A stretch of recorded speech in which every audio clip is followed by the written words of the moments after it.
Hello students, आज हम शुरुआत करने जा रहे हैं सेकंड एक्सरसाइज इनवर्स फंक्शन की। फंक्शन में हम 5 प्रकार के फलनों का अध्ययन यहाँ करते हैं 12th क्लास तक, जिनके अंदर हम 4 प्रकार के फंक्शंस 11th क्लास तक पढ़ चुके हैं। Algebraic function, logarithmic function, trigonometric function and exponential function. अब हमारा 5वां जो फंक्शन है इनवर्स फंक्शन, काफ़ी महत्वपूर्ण है। हम आज उसका अध्ययन करने जा रहे हैं। फलनों का अध्ययन हम 11वीं क्लास में भी कर चुके हैं और 12वीं क्लास की पहली एक्सरसाइज हमने अभी वही पढ़ी है, जिसके अंदर हम सारी शर्तों को, फलन को मिलाना और फलन का व्युत्क्रम करना भी सीख चुके हैं। तो यदि हम ट्रिग्नोमेट्रिक फंक्शन का व्युत्क्रम करें तो बनने वाला है प्रतिलोम वृत्तीय फलन। ये बात हम पिछली एक्सरसाइज में सीख ही चुके हैं कि किसी भी फंक्शन का, किसी भी फलन का व्युत्क्रम तभी संभव होता है जब वो फलन एकेकी और आच्छादक होता है। तो फलन के प्रतिलोम के लिए एक महत्वपूर्ण शर्त है। आज हम प्रतिलोम वृत्तीय फलन की चर्चा करेंगे। उसमें हमें काफ़ी आवश्यकता होगी ट्रिग्नोमेट्रिक फंक्शन की। मैं आपसे पुनः कहना चाहता हूँ कि हमने 11वीं क्लास में 3rd एक्सरसाइज ट्रिग्नोमेट्रिक फंक्शंस पढ़ी है। वो काफ़ी महत्वपूर्ण प्रश्नावली है। आपको जब भी समय मिलता है आप फिर से उसका अध्ययन करें। उसी से रिलेटेड हम इनवर्स फंक्शन बनाने जा रहे हैं। ध्यान दें, अभी तक हमने पढ़ा है ट्रिग्नोमेट्रिक फंक्शन, जिसे हम F of X equals to sine X की फॉर्म में, कॉस एक्स की फॉर्म में, टेन एक्स की फॉर्म में लेकर चलते हैं। हमारे पास 6 ट्रिग्नोमेट्रिक फंक्शंस होते हैं। मैंने साइन एक्स यहाँ लिया। साथियों, हम जानते हैं कि एफ ऑफ एक्स का मतलब है एक्स के पदों में व्यक्त कोई भी फलन, जो कि हमने यहाँ साइन एक्स लिया है। और हम इसी एफ ऑफ एक्स को नाम देकर चलते हैं वाई। इट मीन्स मैं कह सकता हूं कि y equals to sine X. अब हम प्रैक्टिकली जो चीज़ें हमने वहाँ एक स्ट्रक्चर में, एक डायग्राम में देखी थी, प्रांत, परिसर, उनके डायग्राम्स हमने बनाए थे, आज हम उन्हीं चीज़ों को यहाँ यूज करने वाले हैं। तो आप एक बार ये समझें कि जब तक आपसे ये नहीं कहा जा रहा है, जैसे मैंने अभी तो आपसे नहीं कहा कि हमारा फलन परिभाषित कहाँ है, तो आप जनरली ये लेकर चलें कि हमारा function real number two real number define है, वास्तविक संख्याओं में परिभाषित है। तो हम y बराबर साइन एक्स की फॉर्म में यदि प्रांत और परिसर की बात करना चाहें तो यहाँ x जो वेरिएबल है ये इंडिपेंडेंट वेरिएबल का काम करता है और y उसके ऊपर डिपेंड होता है। इट मीन्स ये डिपेंड वेरिएबल का काम करता है। इंडिपेंडेंट वेरिएबल का मतलब जिसकी वैल्यू हम अपनी इच्छा से दिए गए दायरे में से पुट कर सकें। तो हम इस x की जो भी वैल्यू पुट कर पाए वो हमारा कहलाएगा प्रांत, डोमेन। जो कुछ भी हमने रखा उसके बाद हमें जो भी वैल्यूज प्राप्त होने वाली हैं, अर्थात y के जो मान आने वाले हैं, वो सभी पीछे वाले सेट R में होते हैं और हम उसे कहेंगे परिसर। तो हम ट्रिग्नोमेट्रिक फंक्शंस के डोमेन और रेंज ये पहले सीख चुके हैं, ये हम जानते हैं और हम उनसे अब आगे बढ़ेंगे। मैं उनकी भी एक बार आपको टेबल बना दूंगा, लेकिन इनवर्स फंक्शन के लिए हमें उससे आगे जाना होगा। अब हम y equals to sine X trigonometric function जो हमने पढ़ा है उसको हम बनाने जा रहे हैं इनवर्स फंक्शन। तो आप ध्यान दें कि यदि मैं इस साइन को इस पक्ष से लेकर इस पक्ष में लेकर आता हूं तो साइन दूसरे पक्ष में जाकर बन जाना है साइन इनवर्स। y यहां था ही, अब हमारे पास उस तरफ रह गया only x। Sine inverse y equals to x, ये हमारा प्रतिलोम वृत्तीय फलन कहलाता है। लेकिन केवल इसके इस पक्ष में चले जाने से किन किन चीजों पर क्या फर्क पड़ गया वो देखें आप। ट्रिग्नोमेट्रिक फंक्शन में x इंडिपेंडेंट वेरिएबल का काम कर रहा था, जबकि अब ये डिपेंड हो चुका है। y डिपेंड वेरिएबल था जो कि इंडिपेंडेंट हो चुका है, क्योंकि अब हम y की वैल्यू पुट करेंगे और x की वैल्यू हमें मिलेगी। अर्थात मैं ये कह सकता हूं कि सीधे ट्रिग्नोमेट्रिक फंक्शन का जो प्रांत था वो अब परिसर बन चुका है और जो परिसर था वो प्रांत बन चुका है। लेकिन यहां एक छोटी सी बात हमें और ध्यान रखनी पड़ेगी और हम उसी के अनुरूप निर्धारण भी करने वाले हैं कि आप यूं सोचें कि यदि मैं y equals to sine 45 degree लेता हूं तो साइन 45 डिग्री की वैल्यू आप जानते हैं कि 1/√2 होती है। तो y की वैल्यू 1/√2 हुई। 45 हमने लिया, स्वतंत्र था। y जैसा लिया उसके ऊपर डिपेंड था, तो y की वैल्यू खुद ब खुद चल के 1/√2 आ गई। अब मैं इसे यदि इनवर्स फंक्शन में कन्वर्ट करता हूं तो इनवर्स फंक्शन में कन्वर्ट करने पर ये साइन जब इस पक्ष में जाएगा तो यहां से sine inverse y equals to बनने वाला है 45 डिग्री। अब हम यहां से देखें तो हमारे पास इस y की वैल्यू 1/√2 आई थी। अब मैं y की वैल्यू यदि यहां 1/√2 रखता हूं तो साइन इनवर्स 1/√2। अब मुझे ये बताएं, क्या केवल साइन के अंदर 1/√2 केवल 45 डिग्री की ही वैल्यू होती है? तो हम देखेंगे कि ऐसे हमारे पास बहुत सारे कोण होते हैं जिनकी वैल्यू हमें 1/√2 ही प्राप्त होगी। तो साइन 45 का मान 1/√2 के अलावा कुछ नहीं हो सकता था, लेकिन साइन इनवर्स 1/√2 की वैल्यू अभी तक हम देखें तो बहुत सारे कोणों की होती है। इसलिए हमें इनवर्स फंक्शन पढ़ते वक्त निश्चित दायरे की ही बात करनी होगी, और वो निश्चित दायरा जो होता है वो हमारा कहलाता है मुख्य मान की सीमा, जिससे कि हम एक स्पष्ट जवाब दे सकें कि ये इतने डिग्री की ही वैल्यू होगी।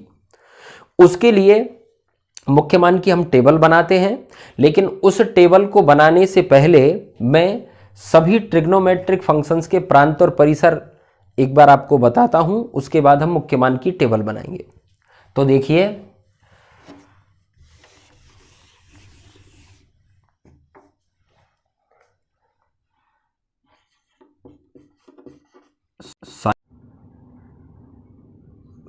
Sign X, cos X, tan X, cot X, sec X and cosec X. पहले हम लिखेंगे इन सभी के डोमेन, प्रांत और परिसर, रेंज। ये चीज़ें आप सीख चुके हैं। साइन एक्स का प्रांत होता है r। प्रांत में केवल आपको ये देखना है कि x की ऐसी वैल्यूज हमें पुट करनी है जो इसे अनिर्धार्य या काल्पनिक ना बना पाए।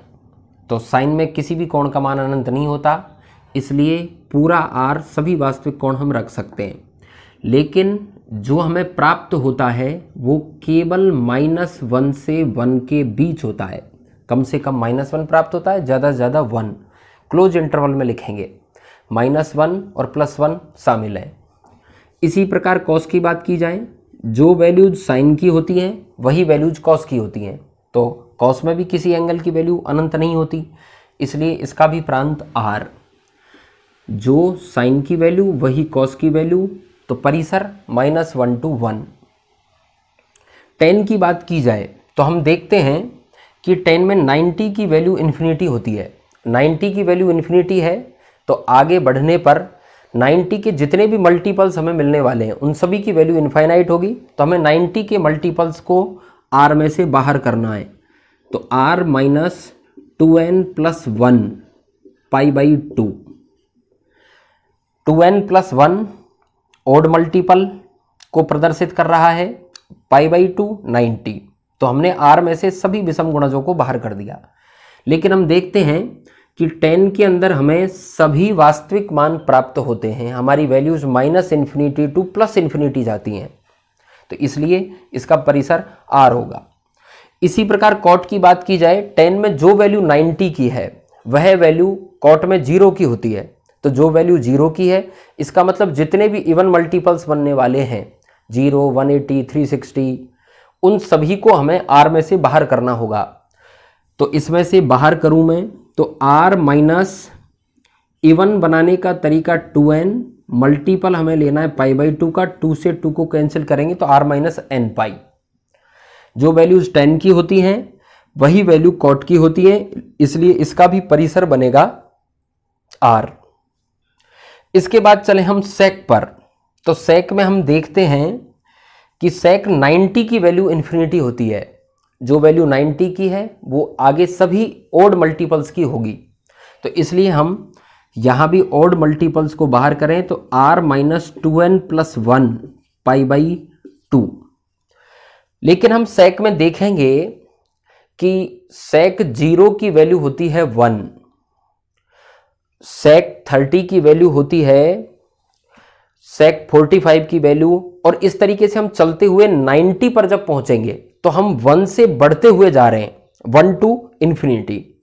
जैसे ही हम और आगे बढ़ेंगे तो हमें यही सारी वैल्यूज, इनके आगे माइनस भी लगाना होगा, तो इसे हम देखेंगे तो माइनस इन्फिनिटी टू माइनस 1 हुआ, तो minus infinity to minus 1 and 1 to infinity. तो इसलिए सेक का जो परिसर बनेगा वो बनेगा माइनस इन्फिनिटी टू -1, -1 शामिल है, यूनियन 1 टू इन्फिनिटी। ये वैल्यूज हमें प्राप्त होंगी। इसी प्रकार हम बात करें कोसेक की, तो कोसेक के अंदर हम देखेंगे कि कोसेक में 0 की वैल्यू इनफाइनाइट होती है। जो 0 की वैल्यू इनफाइनाइट है तो आगे बढ़ने पर सभी इवन मल्टीपल्स की वैल्यू इनफाइनाइट होगी। तो हमें यहाँ सभी इवन मल्टीपल्स को बाहर करना है, और इवन मल्टीपल को बाहर करने का तरीका r माइनस n पाई। जो वैल्यू सेक की होती हैं वही वैल्यूज कोसेक की होती हैं। तो इसलिए minus infinity to -1 and 1 to infinity. ये सभी ट्रिग्नोमेट्रिक फंक्शन के प्रांत और परिसर हैं। ये वैसे हमारी पिछली क्लास का विषय है, फिर भी यहाँ काम आने के लिए मैंने बताया। फिर भी आप लोगों को यदि समस्या आती है तो आप बताएं। केवल प्रांत और परिसर बहुत अच्छे विषय हैं गणित के, इनके ऊपर स्पेशली एक वीडियो बना लेंगे।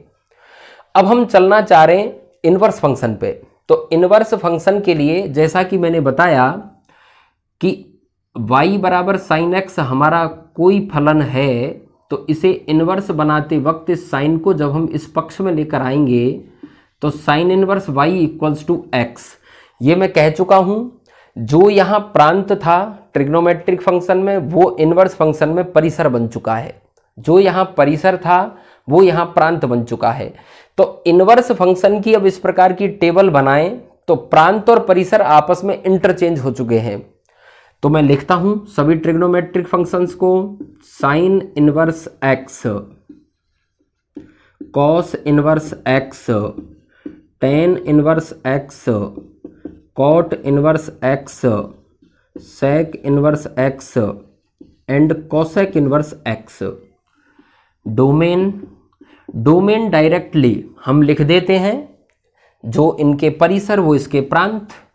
तो sine inverse -1 to 1, cos inverse -1 to 1, tan inverse r, cot inverse VR, -1 minus infinity to -1 and 1 to infinity. तो minus infinity to -1 union 1 to infinity. इसे मैं दूसरे तरीके में भी लिख सकता हूं, और ये दोनों सेम ही हैं, तो मैं यहां वो दूसरा तरीका लिख देता हूं, कोई फर्क नहीं होगा। कि हम यहां देखते हैं कि माइनस इन्फिनिटी से लेकर इन्फिनिटी के बीच हम यहां -1 से 1 के बीच का दायरा छोड़ रहे हैं। तो यदि मैं r में से -1 से 1 के बीच का दायरा बाहर कर दूं तो भी मतलब यही होगा।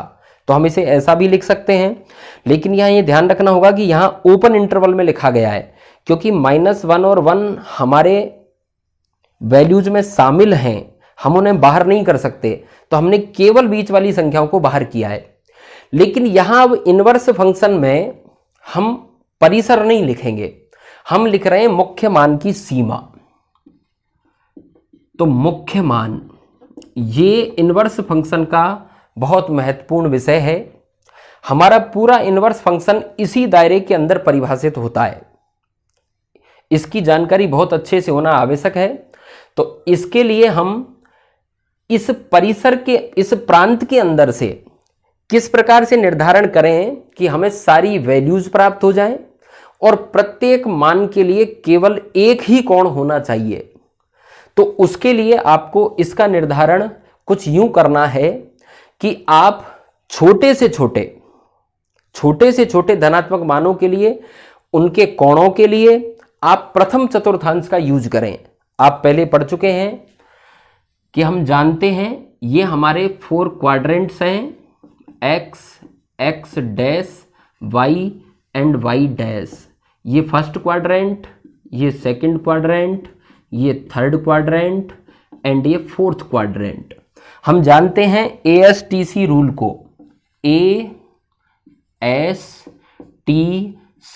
तो हमने देखा कि फर्स्ट क्वाड्रेंट में ऑल पॉजिटिव, इसका मतलब धनात्मक मानों के लिए जो हमें सभी के लिए कोण उपयोग करना है वो तो प्रथम चतुर्थांश का ही होगा। आपको छोटा से छोटा दायरा निर्धारित करना है। लेकिन यदि कभी कोई वैल्यू नेगेटिव होगी तो नेगेटिव वैल्यू के लिए आपको फर्स्ट क्वाड्रेंट के बाहर जाना होगा। अब फर्स्ट क्वाड्रेंट के बाहर जाने की बात की जाए तो फर्स्ट क्वाड्रेंट से रेगुलरली यदि देखा जाए तो हम 2 ही क्वाड्रेंट में जा सकते हैं कि फर्स्ट के बाद या तो सेकंड आएगा या फर्स्ट के बाद फोर्थ आएगा। तो अब नेगेटिव वैल्यू के लिए या तो हम सेकंड क्वाड्रेंट की तरफ जाएंगे या हम फोर्थ क्वाड्रेंट की तरफ जाएंगे। और इसके अंदर भी हमें थोड़ा सा ध्यान रखना होगा कि हम किस क्वाड्रेंट की तरफ जाएं। जैसे सबसे पहले बात की जाए साइन की, तो हम ये जानते हैं कि साइन फर्स्ट और सेकंड दोनों चतुर्थांश में पॉजिटिव होता है। तो इसका मतलब हमें साइन के लिए फर्स्ट के साथ सेकंड तो नहीं लेना है, तो हम जाएंगे चौथे की तरफ। तो मैं लिख सकता हूं कि यदि आपको साइन में नेगेटिव और पॉजिटिव सभी वैल्यूज प्राप्त करनी है तो आपको -π/2 से लेकर 0 तक फोर्थ क्वाड्रेंट और 0 से लेकर π/2 तक फर्स्ट क्वाड्रेंट। तो हमें सभी -1 से 1 के बीच के मान रेगुलरली प्राप्त हो जाएंगे।